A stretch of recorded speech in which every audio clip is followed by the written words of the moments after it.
The deep space station called Threshold Anchor had stood at the edge of the Varan expanse for over 300 years. It was built by the Galactic Council to watch the empty dark between known space and the unknown void beyond. Nothing important ever happened there.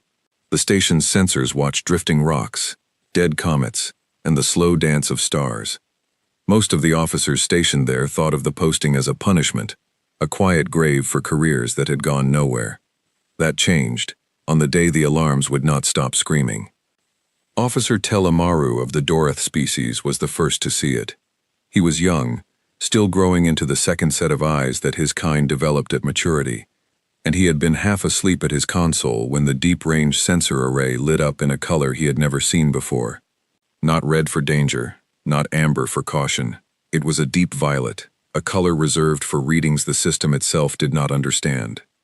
"That cannot be right," Tel muttered, tapping the console with his long fingers. He ran the scan again. The numbers came back the same. Something enormous had entered the outer edge of the expanse, moving at a speed that should have torn apart any hull known to Council science. It was not decelerating in any pattern their computers recognized. It simply arrived, as if space itself had made room for it. Tel called his supervisor. Within minutes, half the station was awake, and within an hour, every screen at Threshold Anchor was locked onto a single object that grew clearer with every passing second. It was a ship, that much was certain, but the size of it defied belief. Initial readings placed its length at over 40 kilometers, a scale that no known species had ever built a functional vessel to match. The Doroth had tried once, centuries ago, to build a warship half that size, and the project had bankrupted 3 star systems before being abandoned. The Yulkan Assembly's largest capital ship, the pride of their entire fleet, was barely 6 kilometers stem to stern. And here was something nearly 7 times that size, sitting quietly at the edge of the expanse, as if it had simply decided to stop and rest. The station's chief science officer, an elder Doroth named Vashka Orn, stood in front of the main viewport with her hands folded behind her back, staring at the image being fed to the display. Her 4 eyes did not blink for a long moment. "Run a material composition scan," she said quietly. "I want to know what that hull is made of." The scan took longer than expected.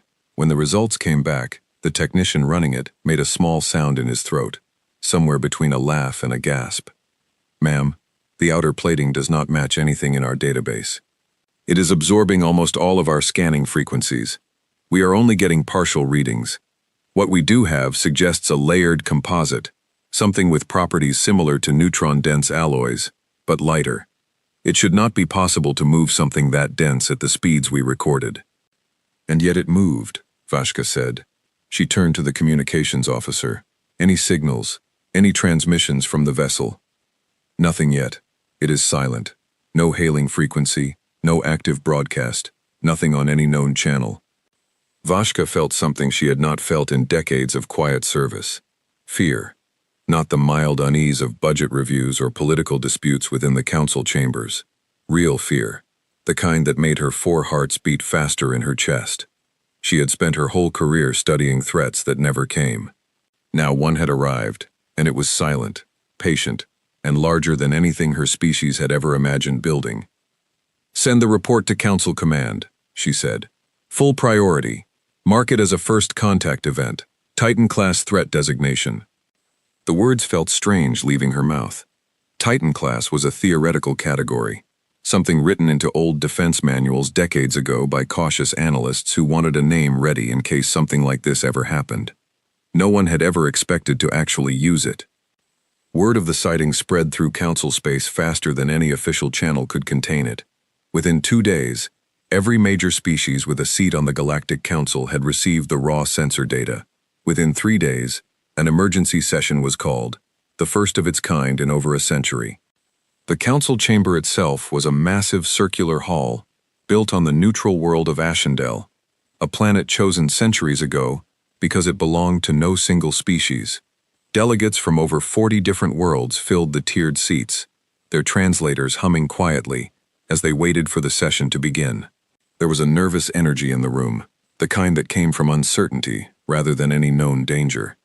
At the center of the chamber, the council speaker, A tall insectoid being of the Chorvain species named Speaker Elthrexa raised one of her forearms to call the session to order.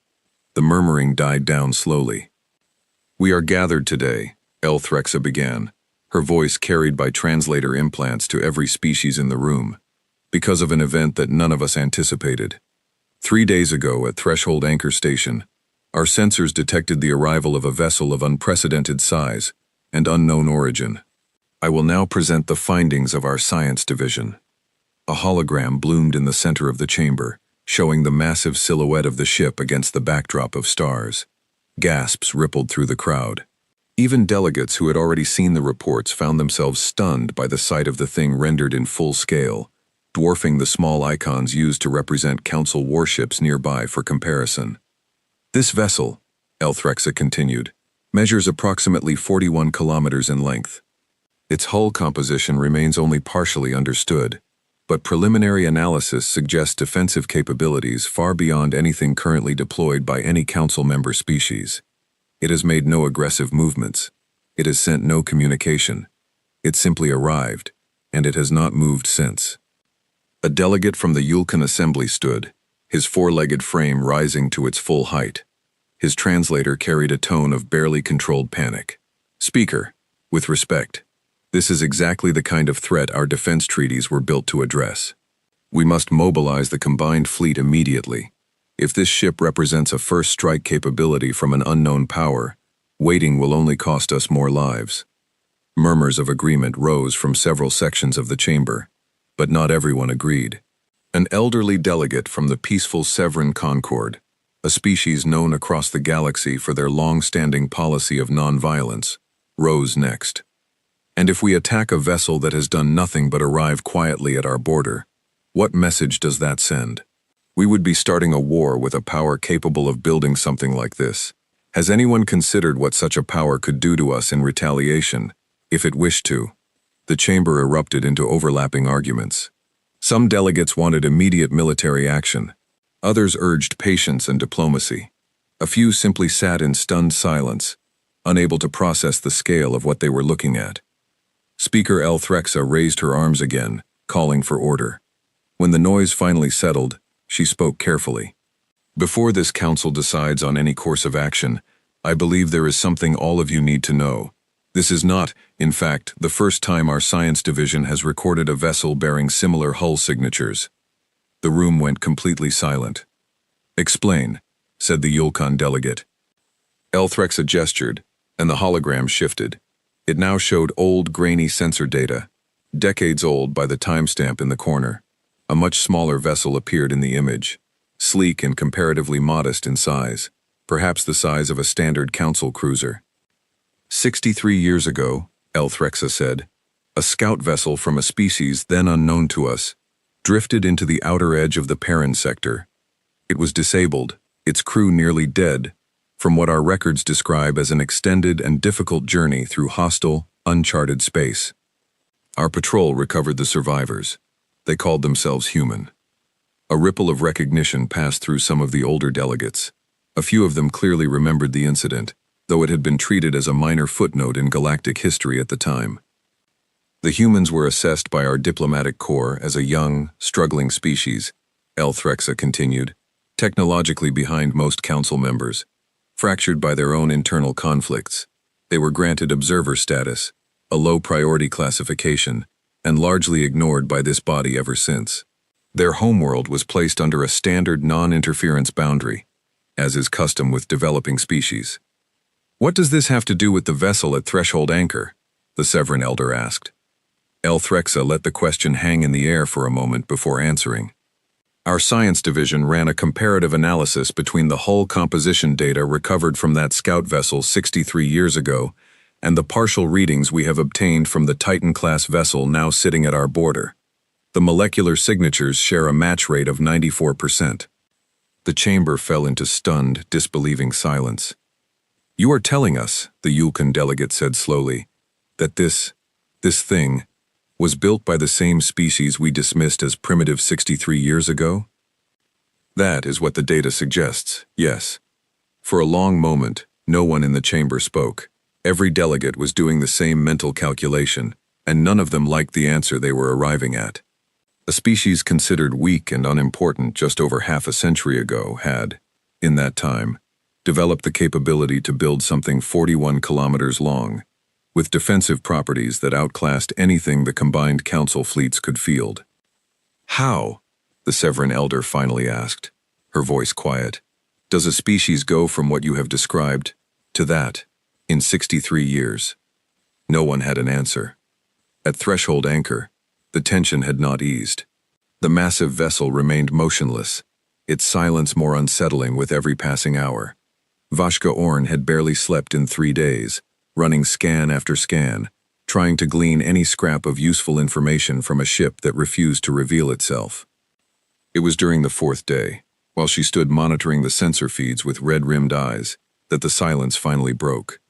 A single, clear signal came through on every open channel simultaneously, broadcast in a calm, even tone that the station's translators processed almost instantly.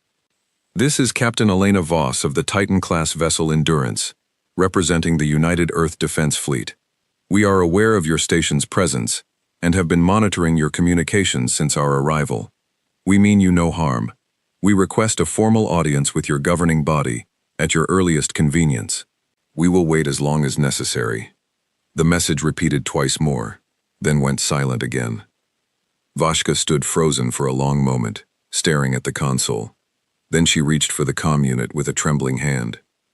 "Get me Council command," she said. "Immediately, tell them the humans just spoke." Across the station, officers stopped what they were doing and stared at the massive shape still hanging silently against the stars. It had not moved. It had not attacked. It had simply waited, patient as a mountain, until it was ready to speak. And now, for the first time in 300 years of quiet watching, Threshold Anchor understood that something had truly changed in the galaxy.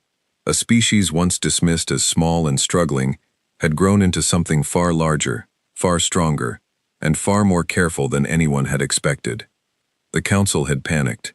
But the humans, it seemed, had only just begun to introduce themselves.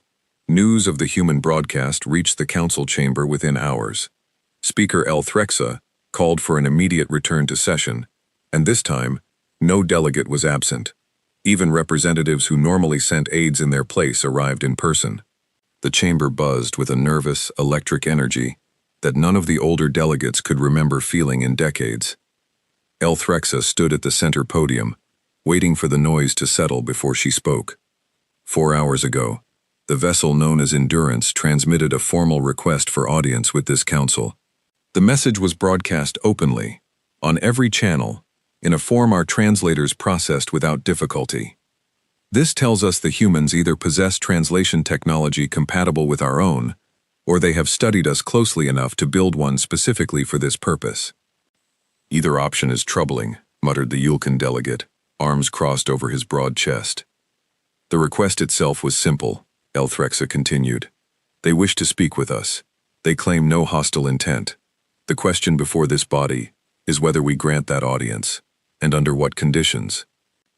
A delegate from the Thren Collective, a species of small, quick-moving beings known for their skill in logistics and trade, rose to speak.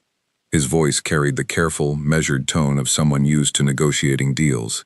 "Speaker, if I may, we are looking at this the wrong way. This is not a negotiation between equals where we hold any leverage. A ship 41 kilometers long is sitting at our border. If they wanted to attack us, waiting for a diplomatic audience seems like an unnecessary delay. I suggest we consider what benefit they gain from politeness." "You believe this is a trick?" asked the Severan elder. "I believe," the Thren delegate said, "that a species capable of building that ship does not need to trick anyone. If they wanted our worlds, our resources, our fleets destroyed, they could likely have already done it. The fact that they are asking, calmly, for a conversation, suggests something else entirely. Perhaps they are not looking for war at all. Perhaps they are looking for a seat at this table." The chamber murmured at that thought. It was a strange idea to consider. A species that had gone from struggling scout ships to city-sized warships in 63 years, and yet chose to knock politely rather than simply take what it wanted. "There is another possibility," said a quiet voice from the back rows. All heads turned toward the speaker, a delegate from a species rarely heard from in council sessions, the reclusive Ordu kin, ancient beings who tracked long patterns across galactic history. Their representative, an elder named Vos Kethrin, rose slowly, his aged frame moving with deliberate care. "We have records," Vos Kethrin said, "far older than most in this chamber realize, of a phenomenon we have observed before, though never at this scale. Species that endure prolonged periods of extreme hardship, isolation, or existential threat sometimes emerge from that period fundamentally changed. Not merely technologically advanced, but philosophically transformed. Such species often develop enormous defensive capability, not because they intend to conquer, but because they have learned, through suffering, that safety cannot be assumed. It must be built." "You believe the humans suffered something," Elthrexa said. "I believe," Vos Kethrin replied, "that no species builds a Titan-class warship for decoration. Something drove them to build it. The question this council should be asking is not whether the humans are dangerous. Clearly, they are. The question is what made them that way, and whether that danger is now aimed at us, or whether we are simply witnessing the aftermath of something far larger than our own concerns." The chamber fell quiet considering this. Elthrexa nodded slowly. "Then let us find out. I propose we grant the audience. We invite Captain Voss and a small delegation to Ashendel, under standard diplomatic protections, to address this council directly." The vote that followed was not unanimous. Several delegates, including the Yukon representative, argued strongly for a show of force instead, insisting that meeting the humans on their own terms would signal weakness. But when the votes were counted, the majority favored diplomacy. Fear, it turned out, was a powerful motivator toward caution rather than aggression, once the scale of the threat became clear enough.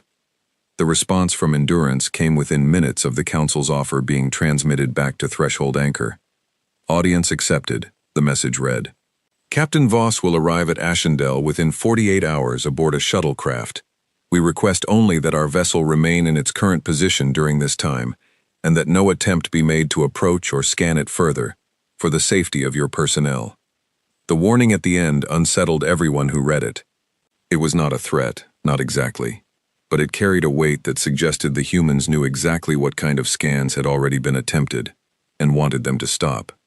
At Threshold Anchor, Vashka Orn read the message 3 times before setting it down. "For the safety of your personnel," she repeated quietly to herself. She thought of the deep scan attempts her team had run over the past 4 days, probing the massive hull with every sensor at their disposal, trying to understand what they were dealing with. She wondered, with a chill she could not quite explain, what exactly might have happened if they had pushed those scans any further. She ordered all active scanning of Endurance halted immediately. 48 hours later, a small shuttle detached from the underside of the massive vessel and began its slow approach toward Ashendel. Compared to its parent ship, the shuttle looked almost fragile, a sleek, dark craft perhaps the size of a modest council transport. It moved with a smooth, controlled grace that impressed even the most skeptical of the council's flight controllers. Security around Ashendel had been increased tenfold in preparation for the meeting. Council warships from a dozen member species hovered in careful formation around the planet, a visible, if largely symbolic, show of unity and readiness. Ground forces were stationed throughout the capital city, though everyone involved understood, quietly, that none of it would matter if the humans had come with hostile intent. The shuttle landed exactly on schedule, in the open plaza before the council chamber, watched by thousands of cameras and countless nervous eyes. For a long moment, nothing happened. The craft simply sat there, its surface humming faintly with some kind of active energy field. Then a hatch opened, and a ramp extended smoothly to the ground. A single figure stepped out. She was smaller than most of the delegates watching expected, standing perhaps a head shorter than the average Dorith, and barely reaching the shoulder of the Yulkan honor guard stationed nearby. Dressed in a simple dark uniform with no obvious weapons visible, she moved down the ramp with an unhurried, confident stride.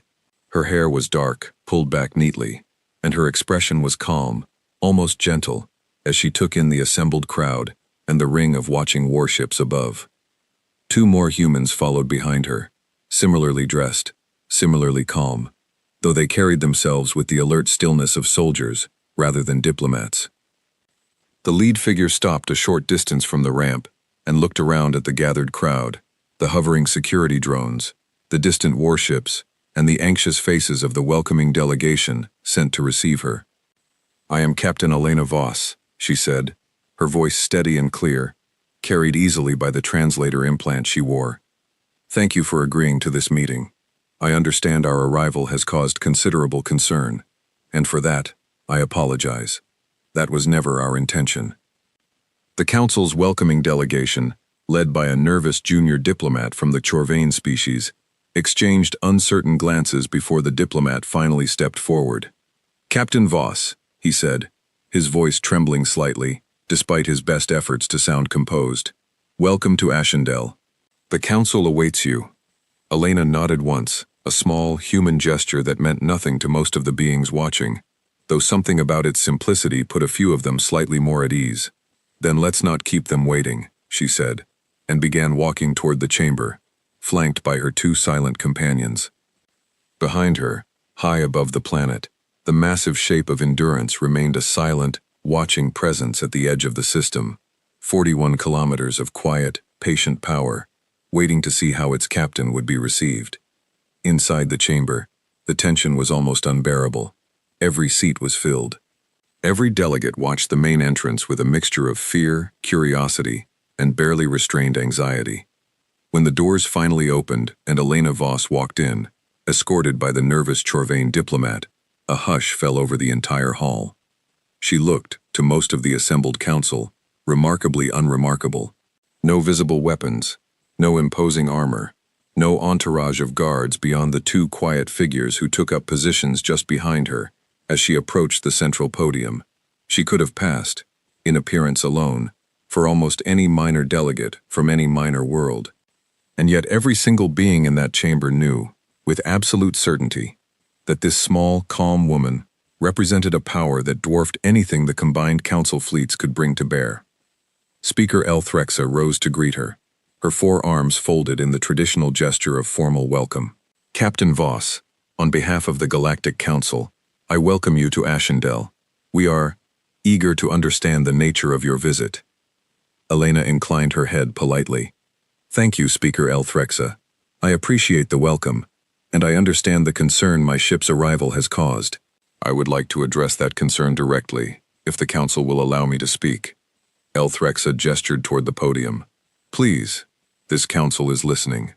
Elena walked forward, stepping up to the raised platform at the center of the chamber, where every delegate could see her clearly. She paused for a moment, looking out over the sea of alien faces, some hostile, some curious, most simply afraid. 63 years ago, she began, a small scout ship from Earth drifted into your space, damaged and dying. Your people found the survivors and saved their lives. You classified my species as young, weak, and unimportant, and you left us alone. I want you to know, before I say anything else, that we have never forgotten that kindness, and we understand exactly why you made that assessment. At the time, it was correct." She paused, letting the words settle. "But a great deal has changed since then, and I think it is time this council understood why." The chamber remained utterly silent, every delegate leaning forward slightly, waiting to hear what would come next.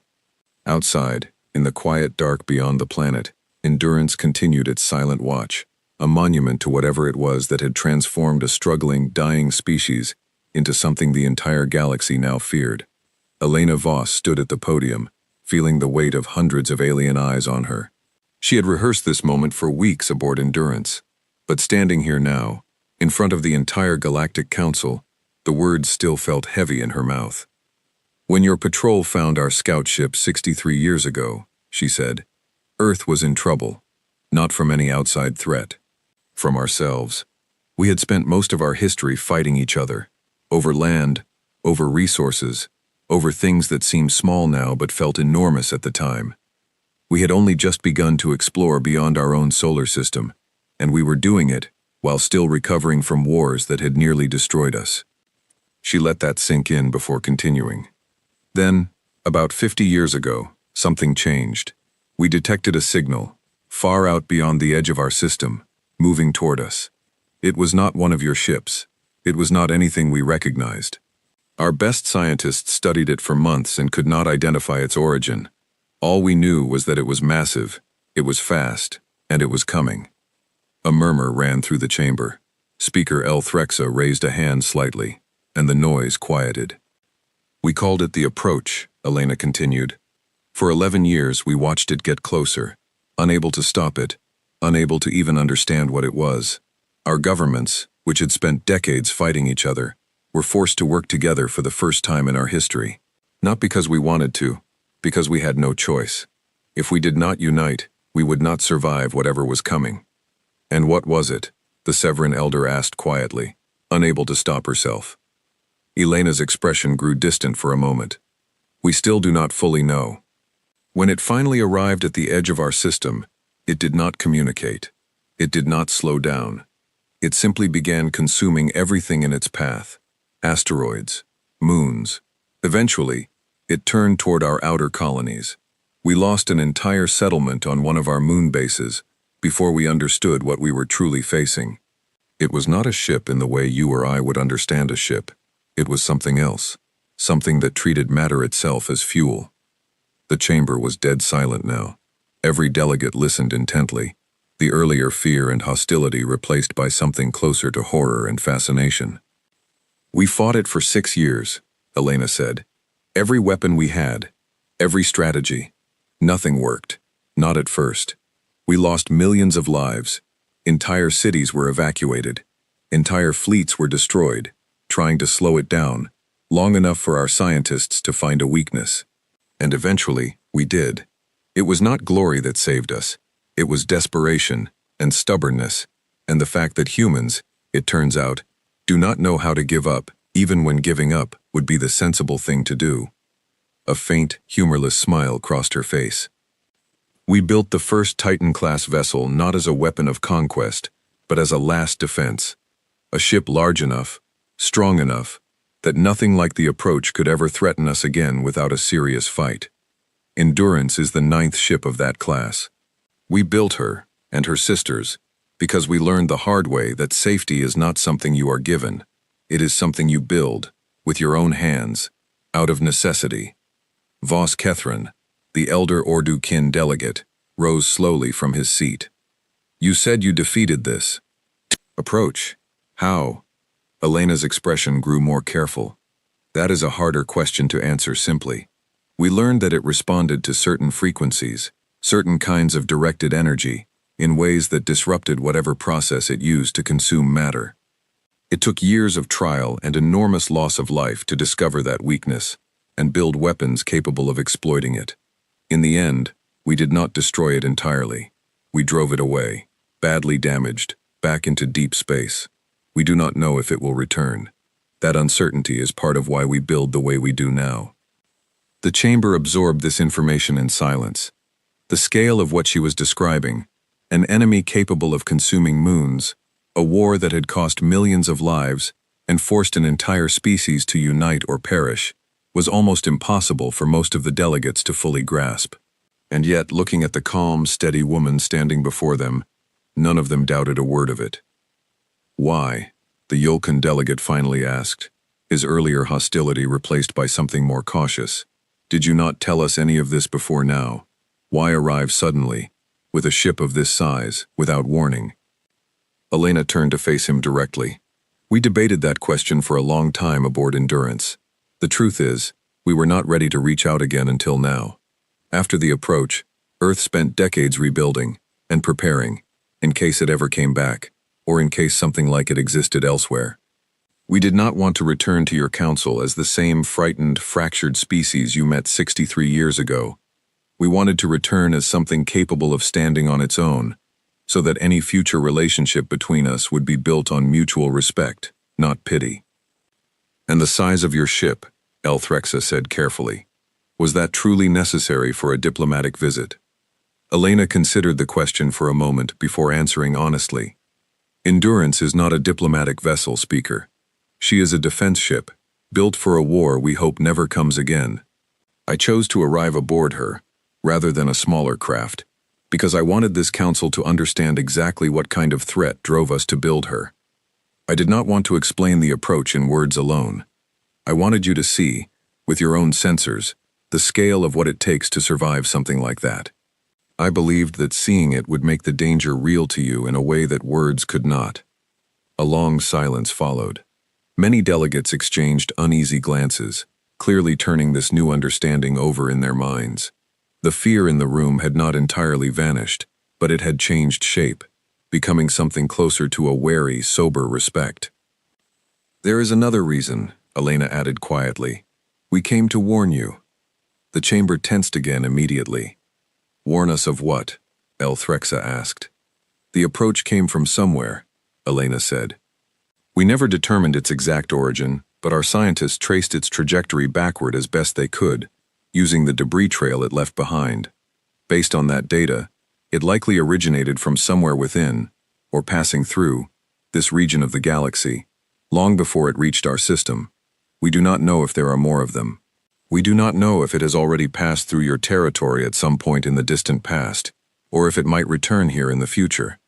We came to share what we know, and to offer whatever help we can, if something like it ever threatens your worlds. The weight of her words settled over the chamber like a physical thing. What had begun as a session driven by fear of the humans themselves had transformed, in the span of a single speech, into something far more unsettling. The realization that a threat capable of consuming entire moons might exist somewhere within their own region of space, and that the humans, once dismissed as weak and unimportant, might be the only ones with any real experience fighting it. Speaker Elthrexa was quiet for a long moment before she finally spoke again. Captain Voss, this council owes you our gratitude, both for your honesty and for the warning you have brought us. I believe I speak for many here when I say our earlier fear was born from a failure to understand what we were truly looking at. I hope this session marks the beginning of a very different relationship between our peoples. Elena inclined her head respectfully. That is exactly what we hoped for, Speaker. But before the session could move toward any formal resolution, the doors at the rear of the chamber burst open, and a Yulkan military officer strode in, his expression tight with urgency. He moved quickly to the side of the Yulkan delegate and spoke to him in a low, hurried voice. The Yulkan delegate's expression shifted from surprise to alarm. He rose to his feet immediately. Speaker, forgive the interruption, he said, his voice tense. I have just received word from our fleet, stationed near Threshold Anchor. One of our patrol vessels, acting without authorization, has moved to intercept the human ship Endurance. They are attempting to force a boarding action. Every head in the chamber turned toward Elena Voss. Her expression did not change. She did not appear frightened, or angry, or even particularly surprised. She simply turned toward the Yulkan delegate with a calm, level gaze. I would strongly advise your officers to stand down, she said quietly, for their own safety. The chamber held its breath. At Threshold Anchor, the tension had been building for hours before anyone in the council chamber knew what was happening. The Yulkan patrol vessel, a mid-sized cruiser named Voron's Pride, had been stationed near the station as part of the increased security presence following the human ship's arrival. Its commander, a proud and aggressive officer named Koresh Dole, had grown increasingly frustrated watching the massive human vessel sit silently at the edge of the expanse, while his own government debated and negotiated instead of acting. Koresh did not trust diplomacy. He had built his career on decisive action, and the idea of a foreign power arriving with such overwhelming force and being greeted with polite conversation instead of a firm response offended everything he believed about strength and security. When he received word that Captain Voss had left Endurance for the council chamber, taking her ship's leadership away from its main vessel, he saw an opportunity. Without authorization from his superiors, he ordered Voron's Pride to approach Endurance directly. Hail the vessel, he commanded from his bridge. Standard boarding protocol. Inform them we require inspection access, per council security regulations, following an unidentified vessel's arrival in monitored space. His communications officer, a nervous younger Yulkan named Threll, hesitated. Commander, this was not part of the approved security plan. Should we not wait for? I am not asking for a debate, Lieutenant, Koresh snapped. Send the hail. The message was sent. No response came from Endurance. Koresh's jaw tightened. Move us closer. Bring us within boarding range. Voron's Pride, sleek and fast by Yulkan standards, began its slow approach toward the massive human vessel. Compared to Endurance, the cruiser looked almost comically small, a single darting insect approaching a sleeping mountain. But Koresh felt no fear as his ship closed the distance. His weapons were armed, his boarding pods prepared, and he told himself that the humans would surely see reason once faced with a direct show of council resolve. He was wrong.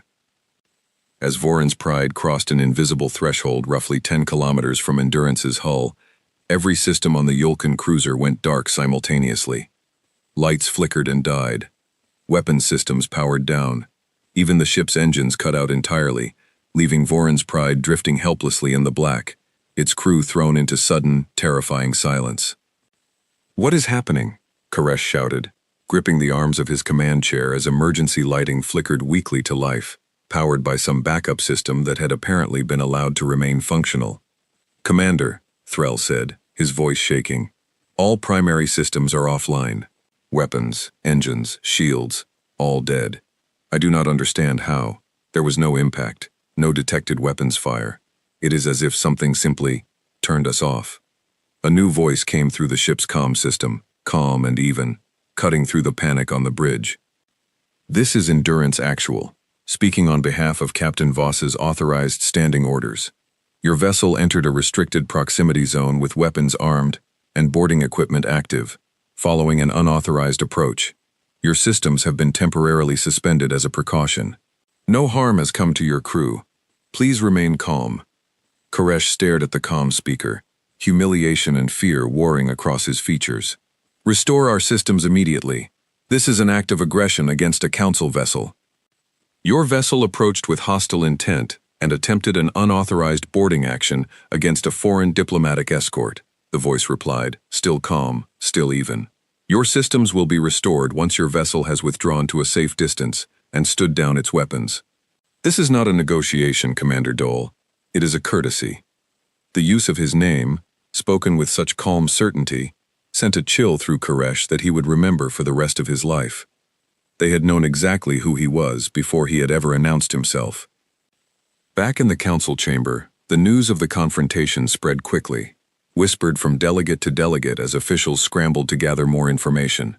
Elena Voss stood at the podium throughout, her expression calm, occasionally glancing at a small device on her wrist that displayed information only she could see. "Captain Voss," Speaker Elthrexa said, her voice tight with barely controlled alarm. "What is happening to our vessel?" "Nothing permanent, Speaker," Elena said. "Endurance detected an unauthorized approach with active weapons and boarding equipment. Standard defensive protocol temporarily disabled the offending vessel's systems. No one has been harmed. I would ask that your council instruct Commander Dole to withdraw his ship to a safe distance. Once he does, his systems will be restored in full." "You disabled an entire warship without firing a single shot," the Thren delegate said quietly, more to himself than to anyone else, a note of genuine awe entering his voice despite the tension of the moment. "We prefer not to escalate situations when they can be resolved without violence," Elena said simply. "But I want to be clear with this council. Endurance will defend herself and her crew if threatened. That protection extends to any council personnel aboard her at the time, as none were harmed today, and none will be, so long as no further aggressive action is taken." The Yulkan delegate, pale and visibly shaken, was already speaking urgently into a small communication device, relaying orders back to his fleet command. Within minutes, confirmation came through that Voron's Pride had begun withdrawing, its systems flickering back to life as it retreated to a safer distance from Endurance. Koresh Dole would later be relieved of his command, quietly disgraced by a council eager to avoid further embarrassment over the incident. But in the chamber, the immediate crisis passed, replaced by a heavy, thoughtful silence. "I apologize for the actions of one of our officers," Elthrexa said finally, addressing Elena directly. "His conduct does not reflect the wishes of this council." "I understand," Elena said. "Fear makes people act rashly. It is not the first time we have seen it, and I doubt it will be the last. I only ask that this council understand clearly what happened here today. We did not choose to demonstrate our capabilities as a show of force. Your officer forced our hand. We responded with the minimum action necessary to protect our people, and we caused no lasting harm to his ship or his crew. I hope that restraint speaks as clearly as any words I could offer. Several delegates exchanged glances, a new understanding passing between them. A species capable of disabling an armed warship without firing a shot, and choosing to do so rather than destroying it outright, was a species that valued restraint even when it held overwhelming power. That realization seemed to settle something in the room, a shift from raw fear toward a more complicated, more respectful kind of caution. Vos Kethrin, the ancient Ordu-kin elder, rose slowly once more. Captain Vos, may I ask you something directly? Of course. You have shown us today both the scale of the threat you once faced, and the restraint with which you wield the power you built to face it. I find myself curious. What do you hope to gain from this council, now that you have revealed yourselves fully to us? Elena considered the question carefully before answering. We do not seek conquest, Elder. We have no interest in your worlds, your resources, or your governance. What we seek is simpler, and perhaps harder to give. We seek understanding.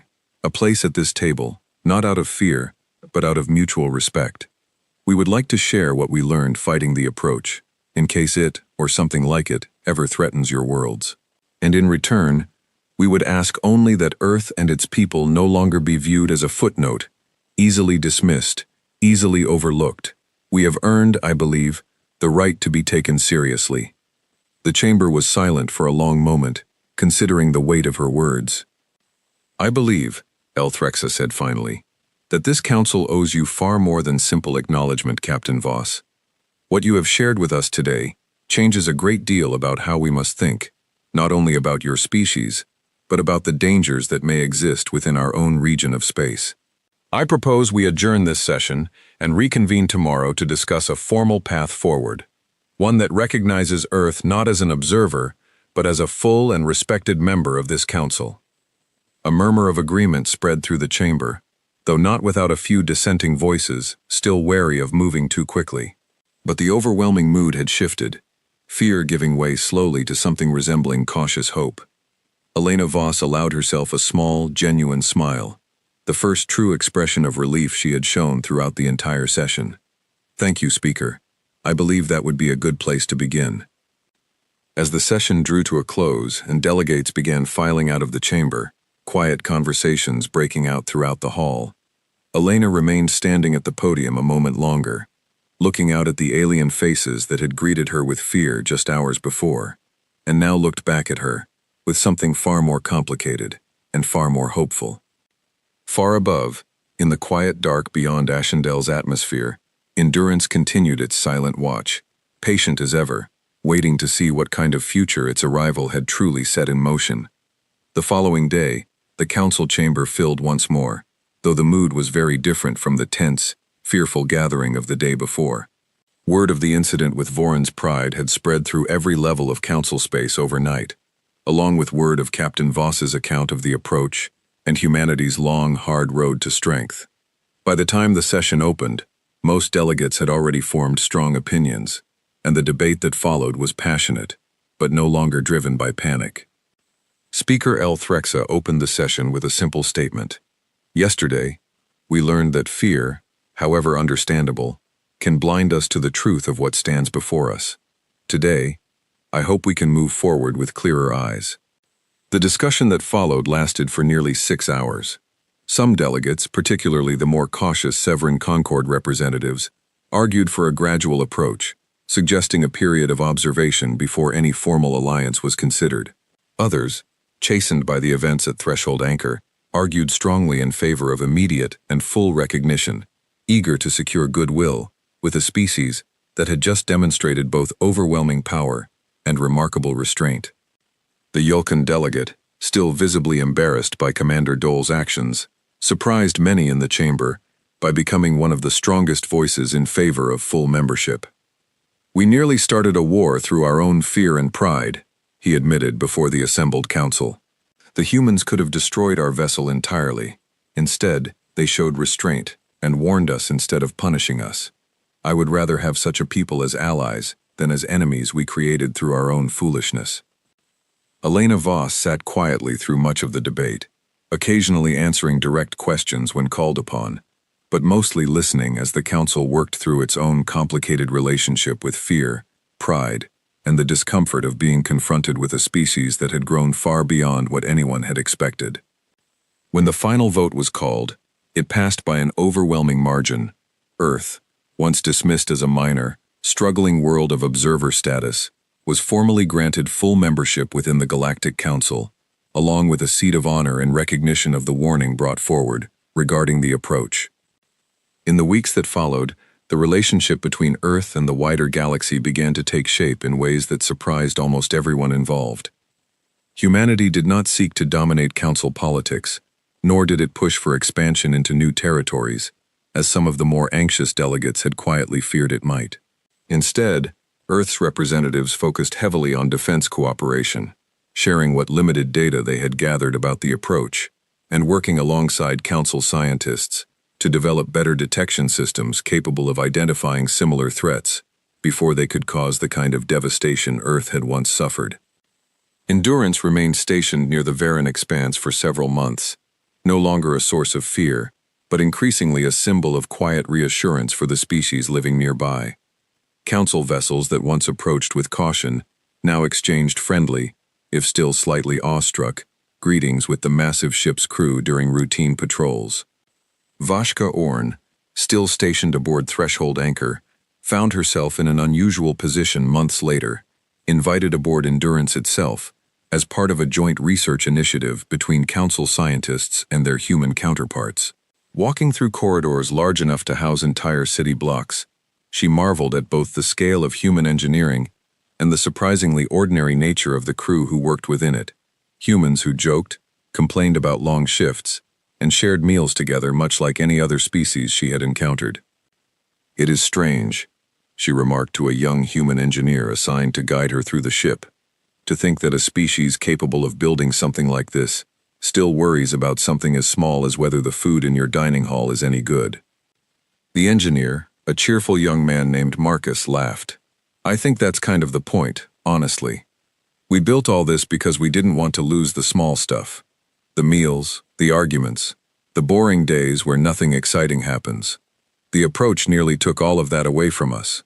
Everything we build now, we build to protect the ordinary things, not just the big, important ones." Vashka considered his words carefully as she continued her tour, a new understanding settling over her that no amount of sensor data could have provided. 6 months after the historic council session, Elena Voss stood once again before the assembled delegates, though this time the mood in the chamber was entirely different from her first appearance. There was no fear in the room now, only a respectful curiosity, and in many cases, genuine warmth.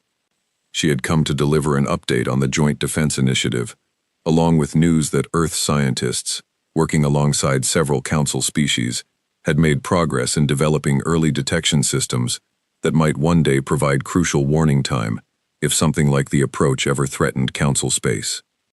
"We cannot promise safety," she told the assembled delegates, echoing words she had spoken months earlier.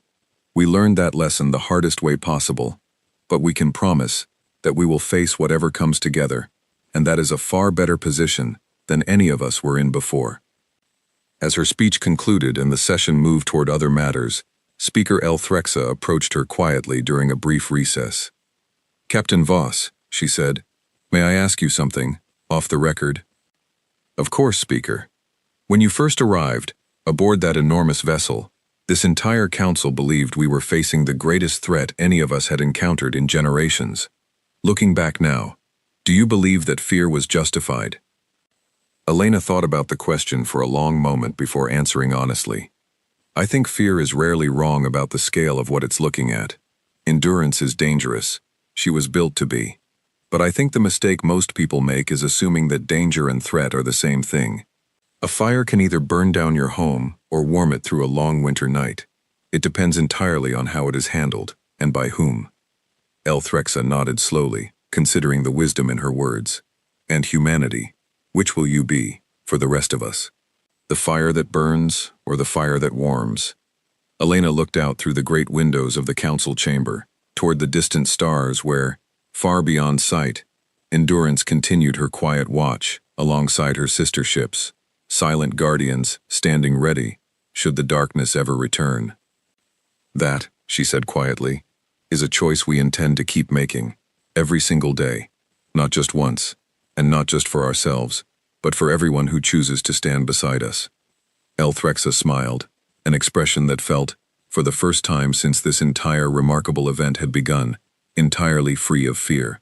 Then I believe, Captain Voss, that the galaxy is fortunate you arrived when you did, far above Ashendel, and far beyond, across 100 quiet systems where human ships now stood alongside council vessels in a new and growing alliance.